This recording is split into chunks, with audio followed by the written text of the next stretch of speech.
Materské centrum vzniklo v Poprade ako inšpirácia z Čiech. Vznikali aj vznikajú z potrieb matiek, že tá mama je doma na materskej dovolenke a rada by niečo prioritne pre seba a svoje dieťa urobila. A potom sa tá myšlienka rozvíja ďalej, že už keď máte tú organizáciu, že už chcete potiahnuť aj ďalšie mamy. A je dobre teda, keď vedia tie materské centra výjsť z tých svojich herní von a vedia potiahnuť aj celú komunitu. Presne z tohto dôvodu Eva mala tú potrebu, že mala doma malé deti a v časopise si prečítala, že v Čechách majú materské centrum. Sa tých myšlienky chytila až dotiahla dokonca, že založila to materské centrum.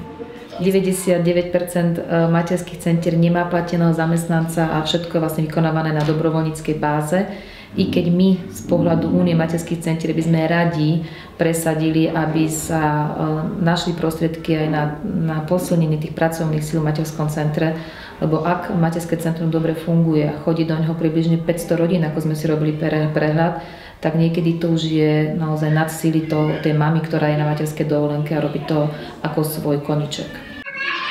Únie materských centier a tým, že nás je takmer 70 materských centier, získava aj tú silu toho množstva organizácií, ktoré spájame a tú legitimitu toho, aby sme sa aj vyjadrovali celospoločenskému dianiu alebo naozaj k prijímaným zákonom, ktoré by nevplývali zrovna najlepšie na niektoré mamy alebo určité obmedzenia, ktoré legislatíva by priniesla. Tak keď sa mami rozhodnú založiť materské centrum, zvyčajne oslovia samosprávu, aby im pomohla s priestormi a oni vlastne už potom na dobrovoľníckom základe vykonávajú tú prácu s rodinou, ktorú, ako ja stále hovorím, ani štát, bohužiaľ ani obec nie je schopná robiť s tou bežnou rodinou, s tou väčšinou, ktorá v tej danej komunite alebo teda v tej danej mestskej časti alebo meste žije.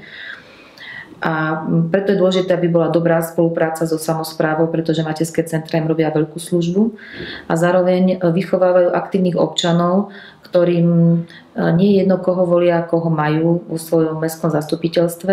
Najväčšou našou kampaňou je Mila pre mamu, ktorou sa snažíme vzdať hold materstvu a matkám odmenu za tú starostlivosť o tie deti. A je to slovenský produkt, slovenská myšlienka, ktorú vyvážame do sveta.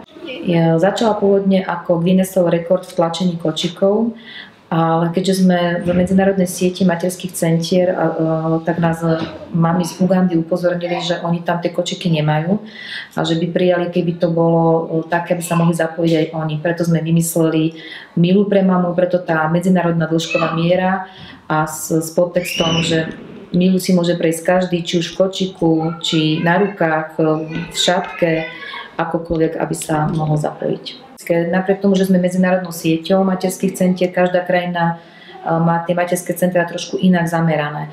Súvisí to samozrejme aj s tým sociálnym systémom v danom štáte. Takže je to naozaj veľmi špecifické. V Bulharsku alebo v Rumunsku sú materské centra, ktoré majú takú že priekopnickú rolu, že tam tí muži ešte ani nepúšťajú do tých materských centier. Čiže každá tá krajina sa borí s inými problémami. No, otcovia sú veľmi užitoční, pretože každá polička, každá skriňa, koberce, ktoré sú tam natiahnuté, to všetko je zvyčajne práca otcov. Webky a grafické služby, tak to je tiež taká domena mužská, takže s tým veľmi pomáhajú. A pri rôznych akciách, lebo tie materské centra teda idú aj von mimo svoje sídlo, takže všetky tie stoličky, stoly, stánky a čokoľvek, čo tam vidíte, to je všetko práca otcov, čiže my ich veľmi oceňujeme a veľmi potrebujeme. Tým, že už materské centra sú na Slovensku etablovanými organizáciami, veď to najstaršie už má 16 rokov, postupne sa aj menia, že už sú nie zamerané len na tú mamu a jej dieťa, ale aj na otca alebo starých rodičov. Preto aj niektoré z nich zmenili svoj názov z materského centra na rodinné centrum. Ale podstata tej práce s rodinou sa nemení, že stále sme tu pre tie rodiny s menšími deťmi, aby sme vytvorili spoločnosť priateľskú k deťom a k rodinám a spokojné rodiny.